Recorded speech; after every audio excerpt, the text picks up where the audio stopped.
because less than 3% of you people read books. Listen to me. Television is not the truth. Television is a goddamn amusement park. Television is a circus, a carnival, a traveling troupe of acrobats, storytellers, dancers, singers, jugglers, sideshow freaks, lion tamers, and football players. We'll tell you anything you want to hear. We lie like hell. We'll tell you any shit you want to hear. We deal in illusions, man. None of it is true. You're beginning to believe the illusions. This is mass madness, you maniac. In God's name, you people are the real thing. We are the illusion.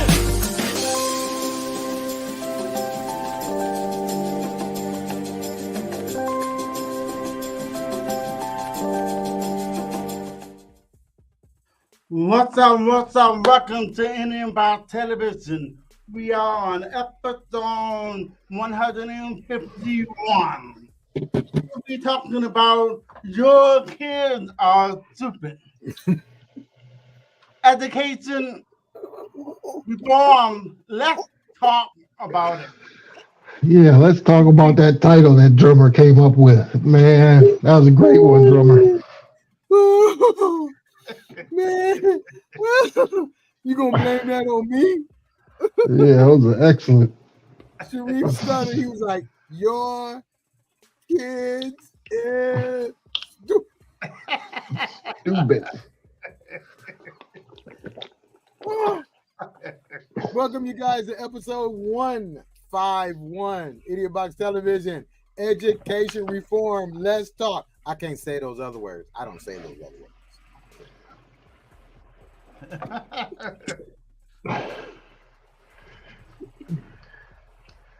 Well, thanks for just the grab. It's just the grabber.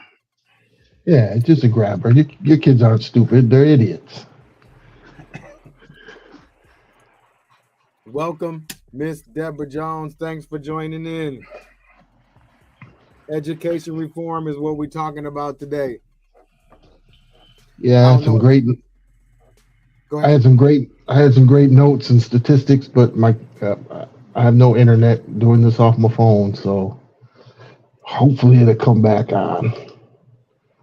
Nope. Sheena, thanks for joining in, Sheena. Yeah, Sheena, you gonna come on, right?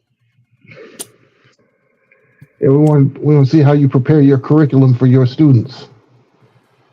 Yeah, come on, Sheena, so we can talk about education reform. Education reform is the name given to goal of changing public education. The meaning and education methods have changed through debates over what content or experience result in an educated individual or an educated society. Yeah, we need to definitely reform our educational system. Definitely. We're failing the children, y'all. We're failing the children. All right, thanks for joining in. What's up? Join in. Christy. Not sure if I can come on because my principal and athletic director is near me here. That's all right. You don't have to worry about coming on. Just be in the comments. Sheena said, sure, I'll come on. All right, Sheena, what the eyes is about? What's the talk? She was like, Yeah, make sure you like, share, and all that good stuff. Invite some of your buddies on for this important discussion about education reform. Now, we do have some other things to talk about. First of all, we, Troy, when are we going to do the blacklist review? Why don't you book some people to come on, and then once we get them booked, we'll go ahead and do the blacklist review. Okay. I got those couple of videos too. I got to send you. Okay. So we can do that as well. So we do have a blacklist review coming up, you guys. And it's from the blacklist of the small growing businesses that we have when we post in there. And, since I am talking about it, why not just do this?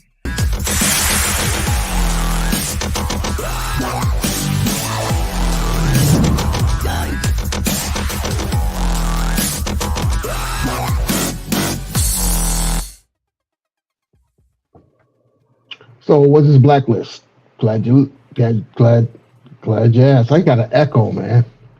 So the Blacklist is a Facebook group, that we put together on Facebook, of course, hence the word Facebook group. It's for entrepreneurs and small business owners, where you guys can network, get together, show off your products and services, and kind of network. It's growing very well. Drummer's doing a great job with it.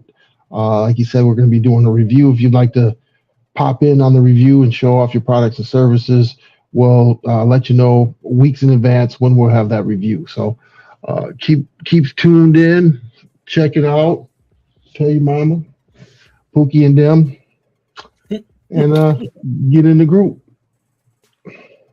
Not Pookie and them. Yeah, can't forget Pookie, because Pookie, man, he's always coming with the bootleg DVDs. You still watching DVDs? Oh man, yeah. What happens when all that stuff goes down? What you gonna do? I don't really watch goes out. I don't really watch. Yeah, I got a whole bunch of DVDs, man. I don't watch them right now, but they're packed away. I got a whole bunch of them too. A whole bunch. Okay, now Sharif, tell them what they need to do if they're going to come into the green room to talk about education reform. What do they need to do? When you guys come on the camera, and make sure you have the camera correctly and have the lights on correctly, so that way I can read your lip. The reason why I said that is because I'm deaf, so I have to be able to read the lip for me to follow with you. We got Shay in the house. Shay, thanks for joining in to education reform. Who else we got? Yeah, I can't see. You can't see? You can't No, see I can see them.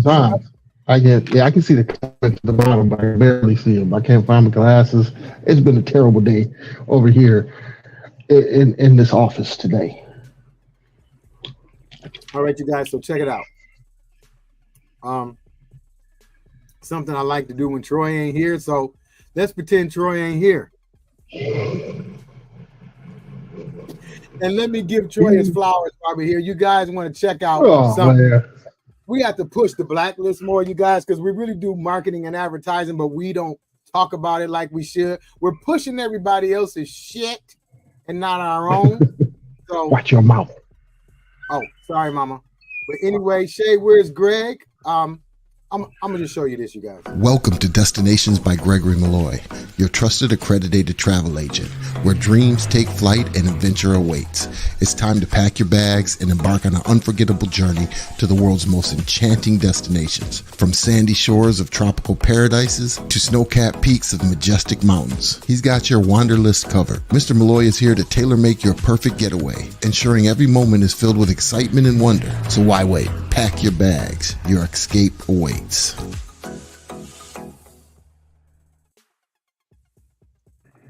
Troy, tell them what that was all about there. Oh, it was a quick short video that he could use for his social media. That's some of the things we do. Not only that, but we do graphics. Go to troyeverett.net. Check out some of the projects that we've done on there. And you see some of the professionalism that we exude here at Idiotbox Television. So if you guys want some of your, promotional needs, it doesn't matter what it is, promotional t-shirts, whatever it is, we'll design it. Check it out. Give us a call. Give us a call. Okay, and on that note, I'm going to jump into you guys. Now, we're going to change up, we're going to get old Spider-Man out the middle. And we're going to, hook you up with some other stuff. Oh, that's right, Troy. You're not even in here to be able to show the whatchamacallit. Let me see if it's in here still. Is it in here or you got rid of it? What's that? The hold on. The t-shirt thing that you had in here. Is it still in here or is it gone? It might be gone. Marche said we had to update the colors, the pastel summer colors. Oh, okay. Well, and anyway, we didn't update the time. Go. Make sure you go to you're breaking up. Nobody can hear you. For t-shirts and hoodies and other merchandise, go to www.troyever.net and click shop. You're breaking all up there, buddy. Just great. Yeah, dang.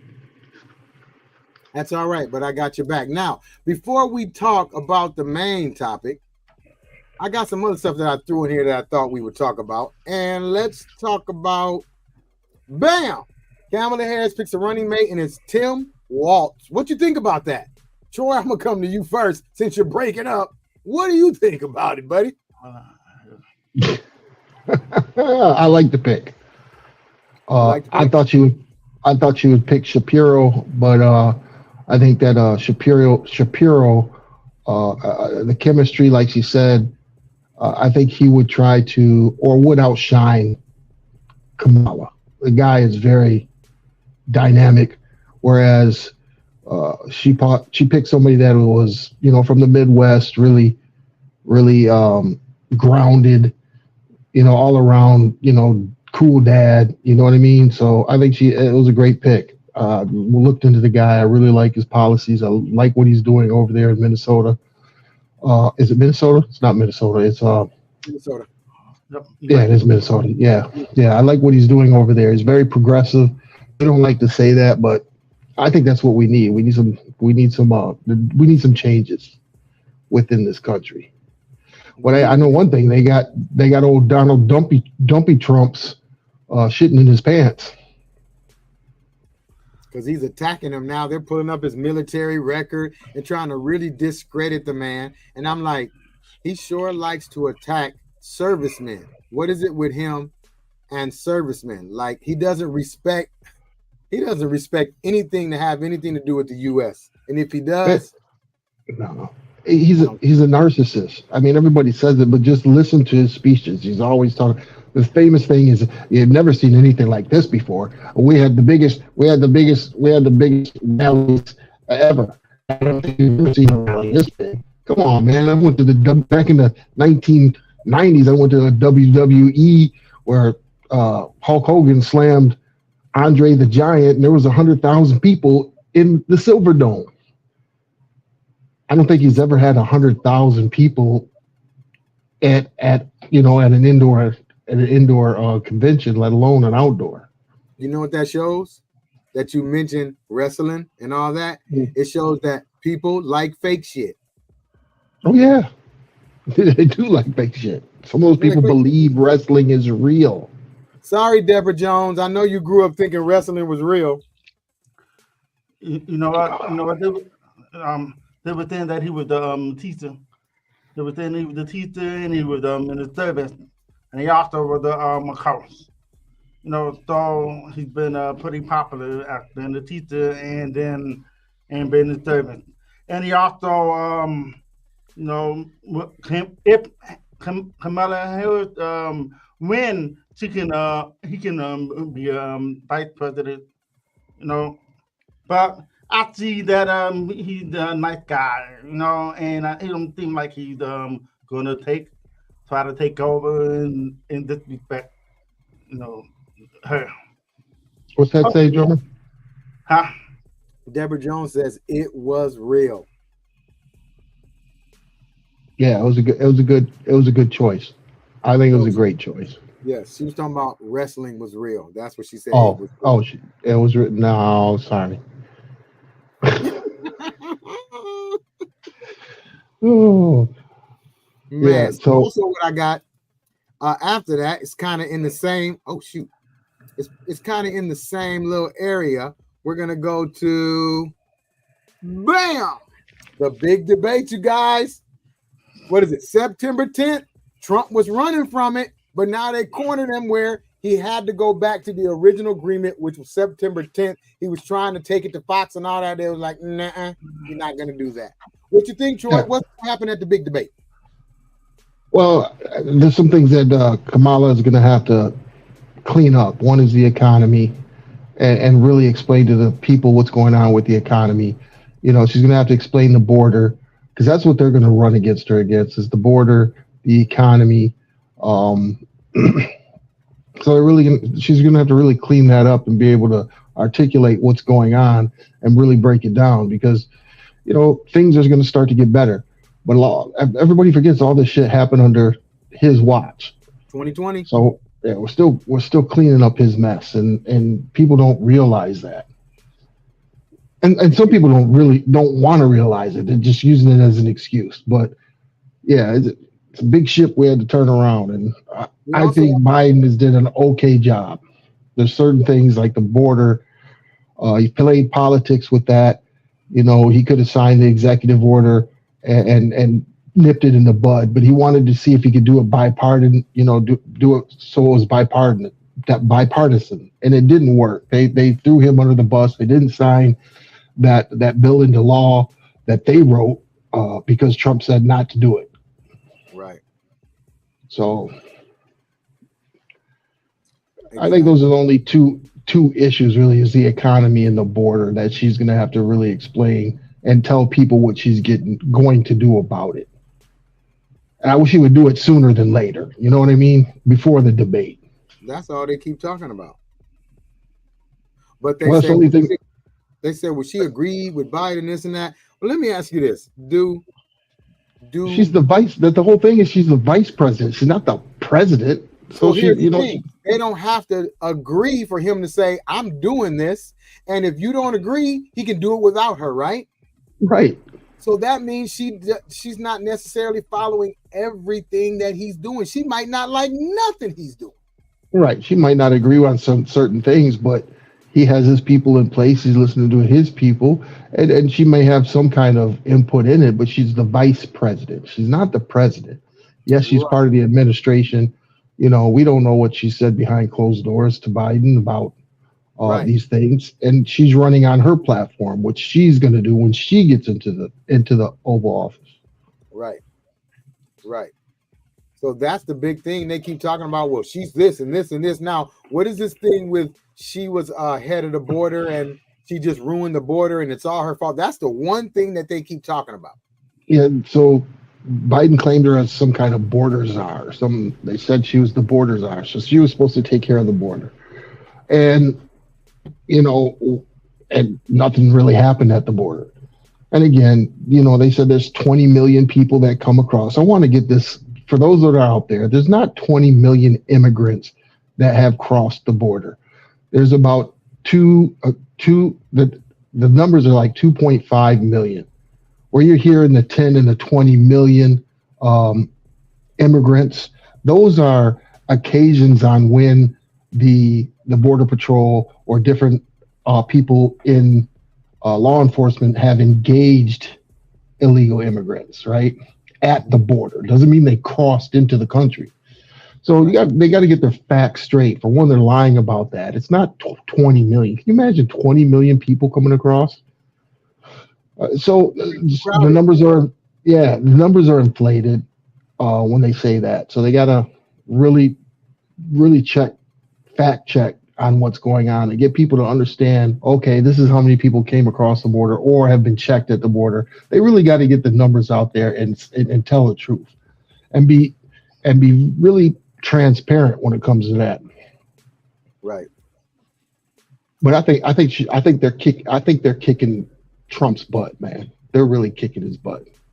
They are. If you look at the polls, she's ahead. Now, we know the polls can be twisted and faked and all that, but she's ahead. And he's downplaying it. Did you see he spoke today in Mar-a-Lago, and he's just rambling, and he's just talking about everybody's, people's wives, how they look. I mean, how is that even? If you vote for him or you follow him, you have no morals to sit there and listen to this guy do a what do they call it? A roast on people. That's all he's doing is roasting people. Yeah. He's not talking about the issues. I think there's a huge contrast in personalities too, because Trump would say, "Hey, I'm out here. It's 100 and something degrees. It's hot out here, but we're out here.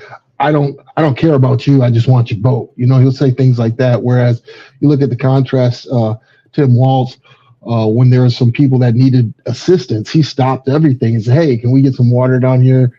This person's fainting. Hey, can we get some?" You know what I'm saying? So the care for the people, and I think that's what we're seeing is the relationship between them campaigning. Now, another thing that they're complaining about is that they don't do interviews or haven't talked to the press. The press does not determine To them. the press does not determine who the president's going to be, and that's what he's always relied on, is the news cycle, right? So he's always in the news. You always talk about it. So he's like, they don't talk to the press. No, they're going to these different events and they're talking directly to the people. That's why it's a grassroots and it's growing quickly.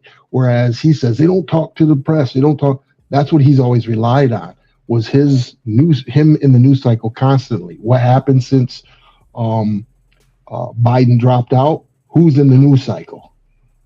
Kamala. Yeah, No, she is. Kamala has taken over the news cycle. Yeah, she's everywhere. Yeah, since you don't hear much about Trump anymore. I mean, since his assassination, he was all over it. We had everything about Trump.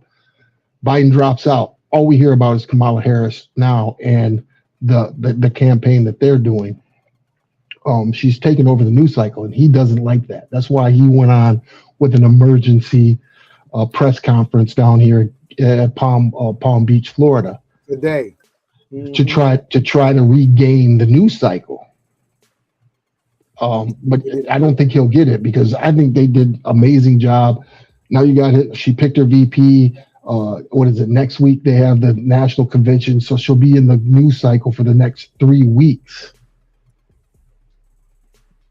So I think their marketing was excellent. What's going on, Greg? Thanks for joining in. You're right. Exaggerated statistics to scare the Americans. That's exactly what it is. It's a lot of lies and innuendos. And, today he had a Band-Aid on his ear because everybody's been talking about where's the scar. Now, I got a scar from when I was young that's still there. You can see it. This man ain't got no scar on his ear. And didn't he just supposedly got shot 2 weeks ago? Fake news.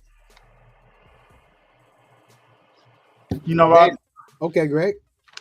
You know what? When I noticed that I thought the Kamala here, Kamala. If you see the way it's spelled, it's Kamala. But go on the sideways, going down. K for keep America moving and look ahead. Yeah, that's pretty cool. Cool. Where'd you see that at? I've seen that That's a pretty cool graphic. you seen it before? No. No. What is that?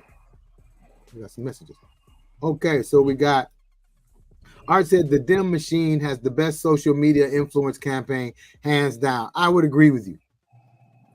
Yeah. I would agree with you. Troy, you clicking? Oh, you can't click. Okay. Still got a scar on my left from when I got shot. Oh, there it is. It's pretty cool, Sharif. Can't see it. Oh, Greg, to the left.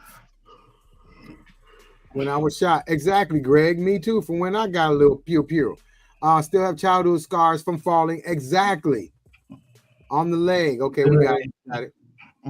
So it's Wait, did he get shot? Did he get shot, or was it teleprompter glass? I think it was teleprompter glass. He don't have no scar though. I mean, you remember when he said, or did he say it, that his ear grew back? And well, I mean, he's old. He's probably on blood thinner, so any little scratch on it's gonna bleed like a dumpster fire. He's old. He's old. And all the Adderall he's sniffing. So one little scratch is gonna be hard to get, the blood to stop. So I don't think he was shot. I do believe there was an attempt on his life, but I think he might have took a shrapnel from the glass, because if it was a bullet graze, like they said, that type of bullet, he wouldn't have an ear. It got the side of his head and everything. It just wouldn't have clipped no ear. That ear would have been gone. I mean, Tyson bit there's more Holyfield's ear missing from a bite, and than he's got from a gun shot. What else we got? Let's see. Greg said it was one of those cuts like a 1980s wrestler. Shrapnel is what Art said when Dusty Rhodes and Ric Flair would fight. Exactly, Greg. It was just like, come on, really, man?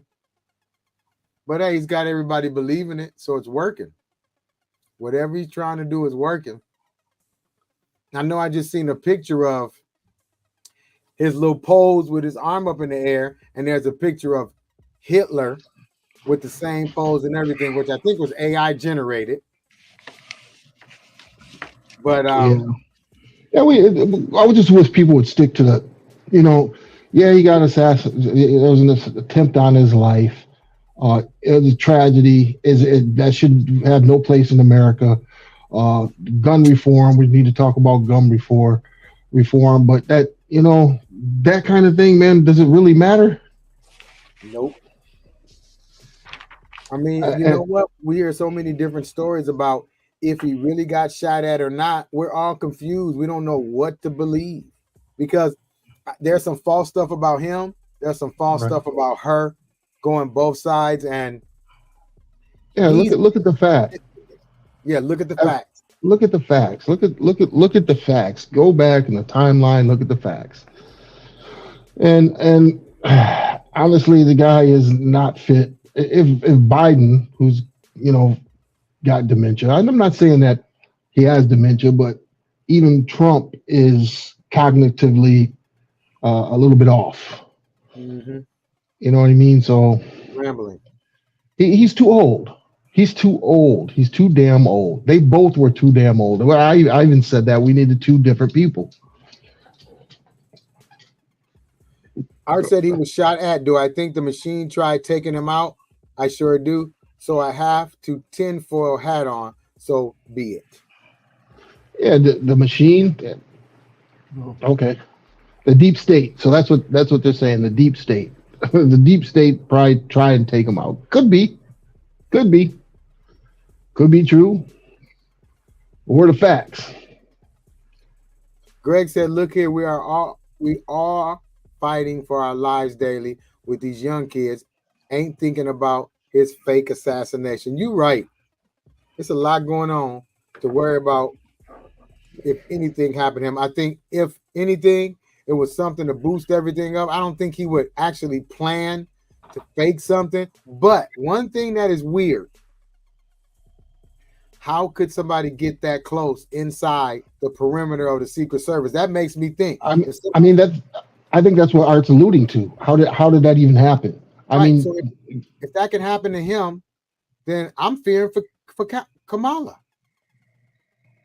Yeah, well, I think that's why Art said that, the deep state, they saw the guy. It was a huge breakdown in communications. There's no way that nobody's seen him. I mean, people were shouting, hey, he's on the rooftop. He's there. There's a guy on the roof. There's a guy on the roof. But the local law enforcement and the FBI or the Secret Service, they weren't communicating properly. There's a huge breakdown in intelligence in that. And I don't think that's why Art thinks, it could have been an inside job. And it looks that way. Yeah.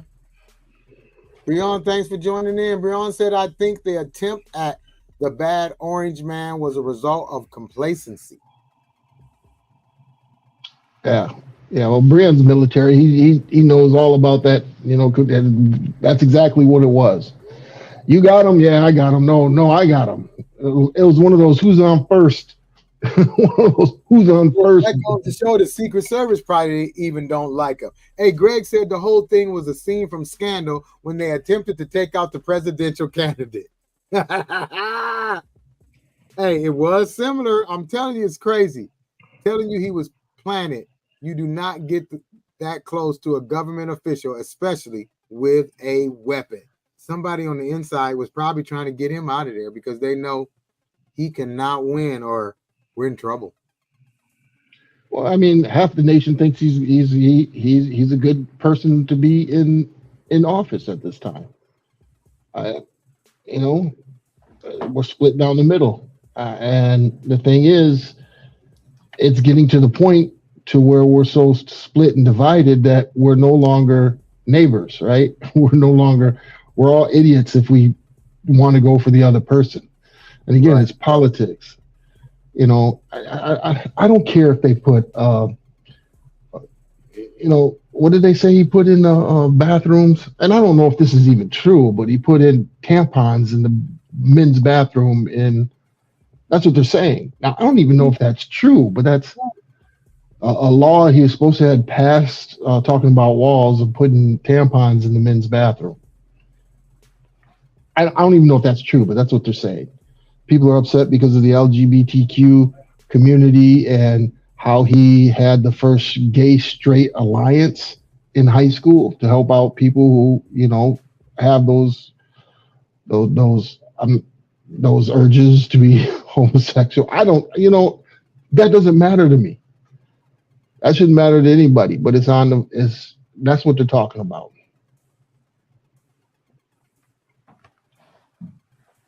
Does it matter to you? Mm-mm.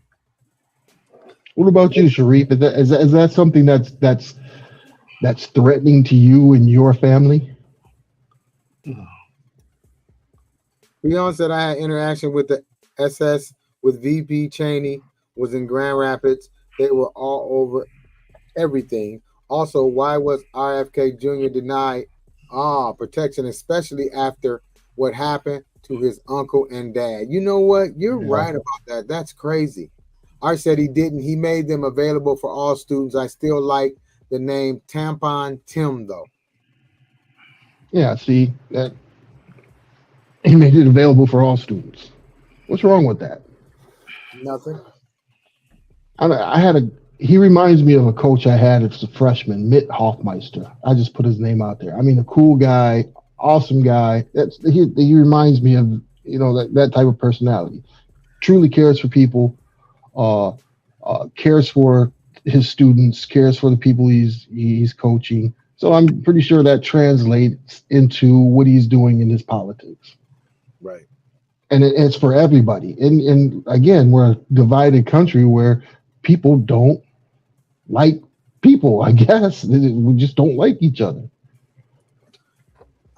It's crazy. It's just like what happened in Nevada, where the guy was doing some research or something as a photographer, and the husband and wife and everybody was saying there's a tree in the backyard and called him the N-word and everything. You didn't see that? What's that? Virginia City, Nevada. They got arrested. Yeah. They got arrested and everything. Their business got shut down. Social media went crazy on them. Well, there's another thing is everybody doesn't think there's systematic racism in this country, right? What just happened to the black farmers just last week? Right. They settled a $2.4 billion settlement against banks and the FDR. So it is. It's still here, systematic racism within the system. I mean, they've been trying to get their farms back and everything. They wouldn't get loans from banks, and that was found to be true. And so there was I think it's $2.6 billion to black farmers. Yep. So if systematic racism doesn't exist, then why do they still have redlining in farming? You know what I'm saying? It still exists big time, too. Big time. All right, and this was just last week. Last week. So we're about to go. Wait, let me see. We got a comment. I love you, Troy, even though we'll disagree more than agree on politics. Yes. And that's fine. I mean, that's what it's about. I mean, as long as my family's safe and your family's safe, that's all I really care about. I mean, our ideologies might be the same, might be different. That's good. That's cool. Right. There's nothing wrong with that. Nothing wrong with that. We're all different. And we can have a civil conversation about it and be like, okay, well, I don't agree with that. I don't agree with that. But I'm not going to call you a fucking idiot, you dumbass. You have no intelligence. That's just what comes from the Trump campaign, or those that are running with Trump. I mean, how can you call somebody stupid? Yes, maybe she didn't pass the bar. How many lawyers have passed the bar the first time? How many doctors have passed the MCAT? Art, let's talk about that. The MCAT or the nursing test. How many people have failed that for the first time? So is that a gauge of somebody's intelligence that they didn't pass a test the first time?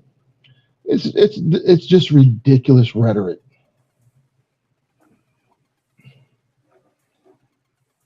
We lost drummer.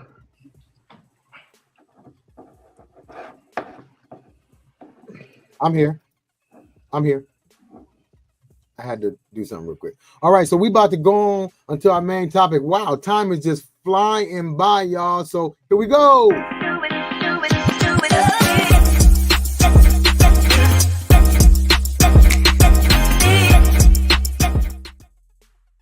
All right, you guys. So episode 151, education reform.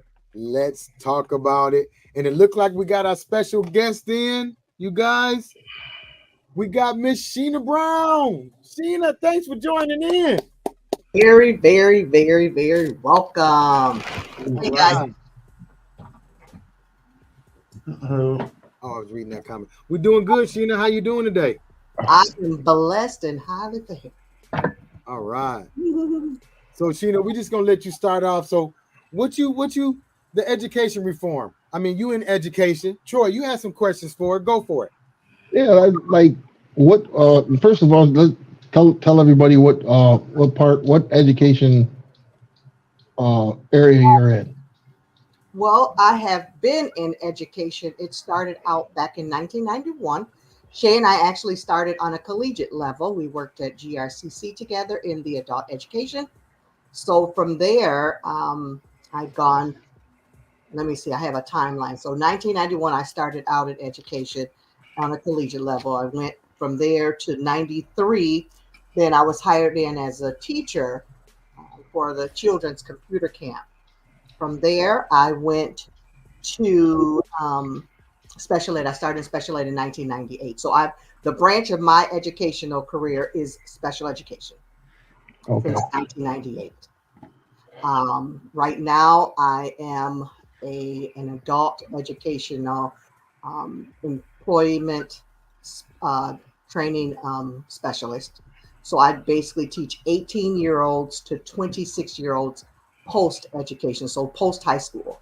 Teach them learning educational aspects such as living conditions, teaching them how to live, teaching them core values about how having to land a job, independent living, employment, basically partnering with the community.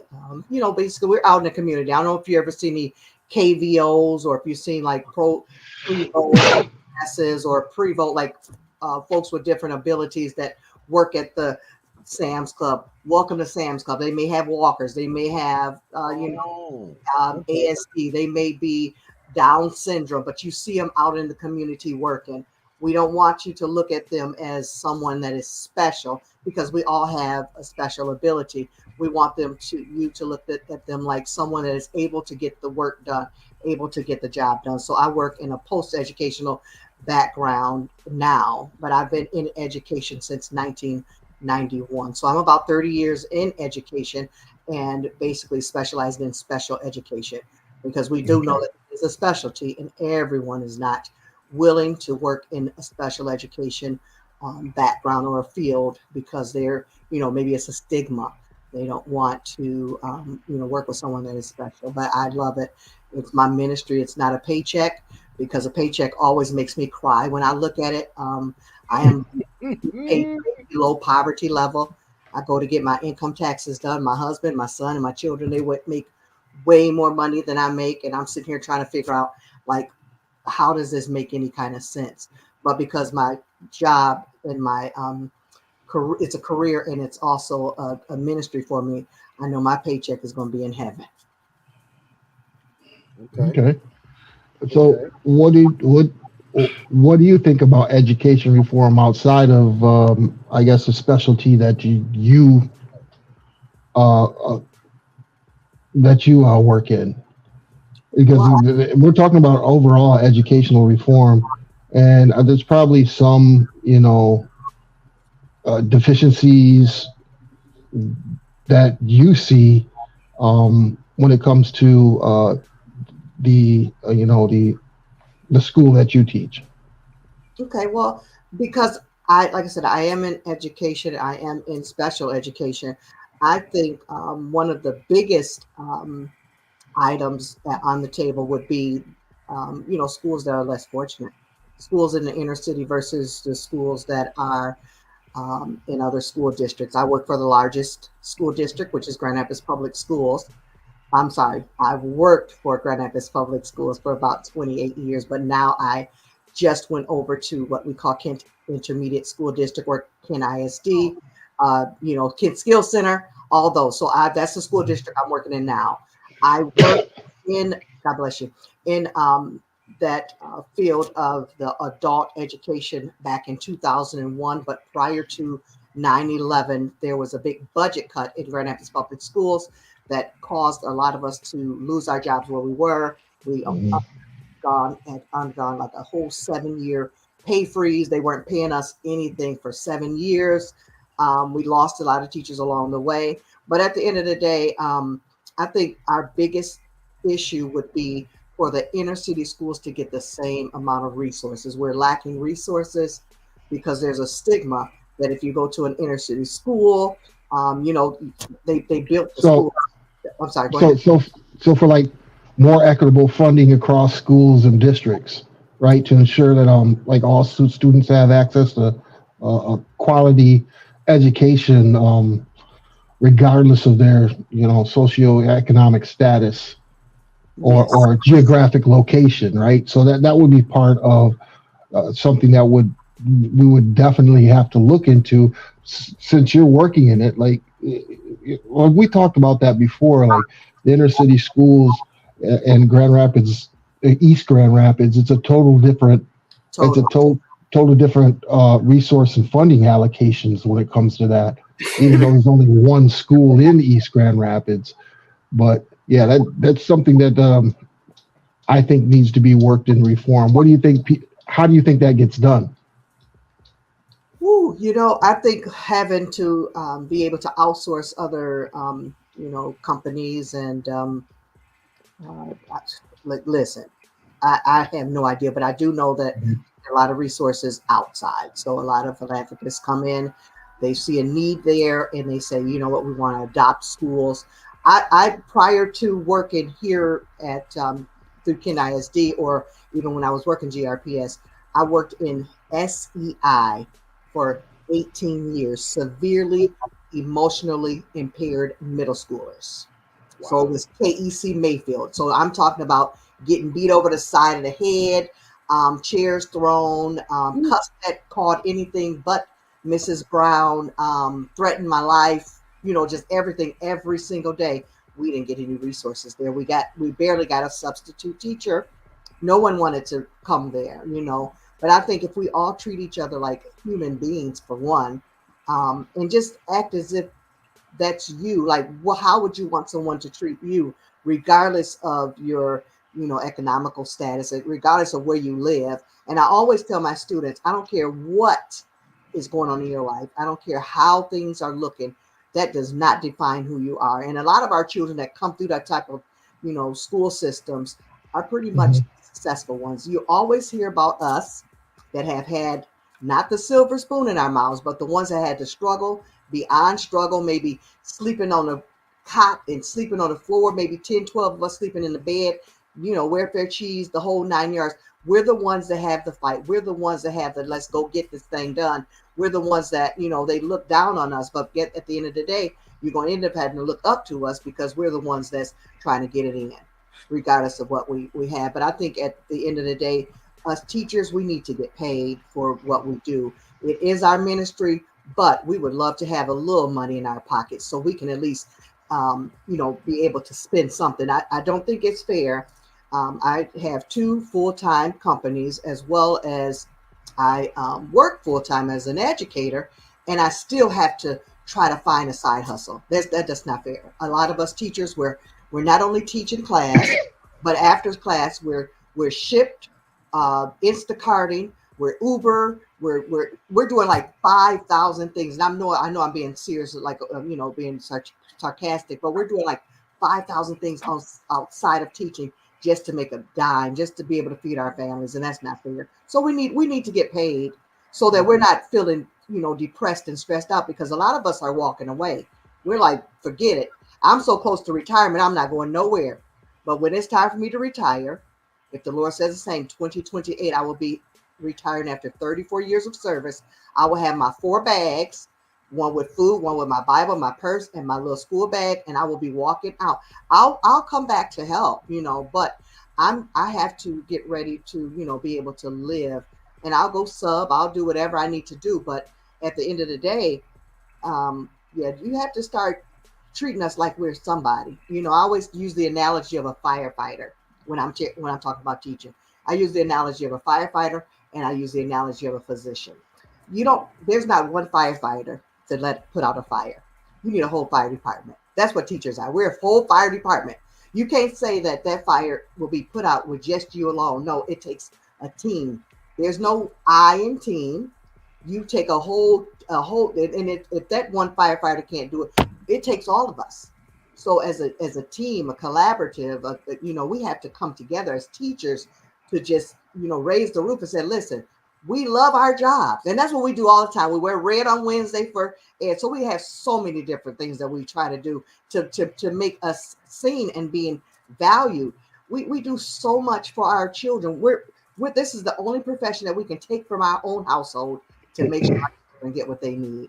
We're taking our food out of our cabinets. We're going to buy all of the school supplies. Now, we don't have money anyway, but we're taking all these things to make sure our children, because we know the value of our children.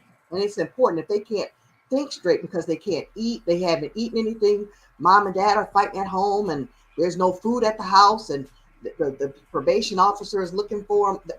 I deal with the children that have a whole bunch of extra stuff. So not only are we trying to teach them, but you can't learn anything if you're hungry. You can't learn anything if you're scared. You're not going to be able to learn anything if someone is always downing you, finding all fault in you. So you need a teacher that's going to encourage you can do it.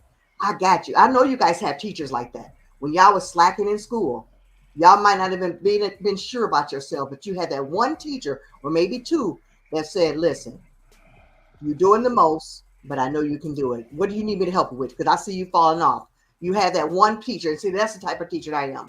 I don't look at the situation and say, oh, y'all from over on that side of the fence, or y'all on the side of the tracks. No, we all are one. We're one body and many members. It's going to take all of us together to come together as a unit just to make this thing happen. I think if you guys as parents will say, listen, y'all need to teach, y'all need to spend, charge or pay for these teachers, or give the teachers a little more extra money so that they can live, so they're not burned out. So when they do feel that little burnout, at least they can say, I got a little extra money, I can buy something. Now, we all learned the significance of a teacher when that pandemic hit. Y'all remember, it was like, hold on. Because see, at first, I have a lot of students that are behavioral, and their parents don't believe anything that I say. But when that pandemic hit, I think that kind of changed y'all minds. So we now we knew the importance of a teacher, but we're still back in the same old boat. Yeah, it did. There's a lot of things that when it comes to educational reform and things that teachers need. I mean, and as you talk about it, it's just what about I don't know, when it comes to reform, when it comes to teachers, what about merit pay or like tenure reforms? If you get more money based on different merits or performance-based evaluations. Do you guys get those? Any performance-based evaluations where you get evaluated and you've done a great job and you get a raise? Is there anything like that within the Grand Rapids public school system? Yes, so we have raises. The raises are typically every year. We do have 2 times a year where we'll get longevity pay, saying that, oh, you stayed, or or you stayed through what have you, and so we're going to pay you for that. We are, unfortunately, and we can get paid, but we're tested and paid and evaluated on our children's success. So we're trying to teach, but we're not getting the help from our parents. We need the help from home. We are not like we try to help out with your help meet, but we cannot do everything. It has to be like you're training your child to use the bathroom. Don't bring them over to Granny house in a pamper. If Granny is training your child to go to the bathroom on his or her self, to not have a pamper, don't put a pamper on when you get home. We have to be together. We have to work as a unit. So yeah, we get longevity pay. We get merits. We have different payments, times where we'll receive a payment, but a lot of times we're not, because they base our pay on how our students are doing. They're coming and not able to read. They're coming and not able to even write. They don't even teach. We can't even teach cursive. I do all kind of stuff. I don't care. I'm teaching cursive. We don't teach cursive. They don't even know how to read when you write in cursive anymore. They're like, what? What is that? They don't even know how to connect letters. How are you going to write a check? How are you going to sign your check? So what about early childhood education, especially in these areas? Because I have a granddaughter who's getting ready to go into preschool, but because she didn't turn 5 in September, she cannot go to the public schools yet. And all the early childhood education, you have to pay for it, right? Like Care and different things like that. You have to pay for it. So we're going to pay for it so she can get the education and get, socially adapt at going to school, writing, and do all these things so she get a head start. What about those parents that don't have the money to do that, to preschool their children, especially in, urban areas or low income areas? They can't afford that. It's like $7,000. It's close to $7,000, depending on how many days they go. It could be up to $7,000 a year. Oh yeah. So I would suggest for those parents that couldn't get their child into an early childhood development program, maybe going and getting a couple books, maybe taking them to the library. Even on the internet, there's a lot of programming that they can do on the internet. Go to the dollar store. They even have those old school's alphabet books. How they get the trace and the name and all that kind of stuff. There's things that we as parents can do. I do know, because I work in special education, and my students cognitively, even though they were middle schoolers, they're probably 15, 16, 17. I'm working through 18 and 26-year-olds. Their mindsets are still 2 and 3. So they're younger than your grandbabies. So I have students, Troy, not trying to be funny, big as you, me, Sharif, and Drummer all put together, and their mindsets cognitively, they're only about a year and a half. So can you imagine telling someone that's your baby's age? So your baby girl's about 3 or 4? 4, yep.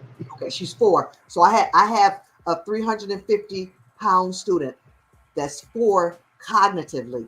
So when I say, no, I'm going to make a name up, Joey, we're not going to go to the store right now, and they want to start picking me up and throwing me like Wreck-It Ralph across a room, or I have to, try to interject with, them. We're still teaching our children the same thing that you taught, and your grandbaby will learn in preschool. Wow. That's the type of learning that I do. So it's a lot of work. If I'm teaching young adults that are bigger than me and you both put together how to write an A on a piece of paper, teaching them how to say yes, because some of my students are nonverbal. So at least your grandbaby talks. My children, my young adults don't. Some of them don't talk. They don't have speech. They're on the ASD spectrum. So they're autistic spectrum disorder. So some of them are nonverbal. Some of them are verbal. Some of them are very, very physical in a not so good way. You say no, it's just like saying no to a 1 or 2 year old.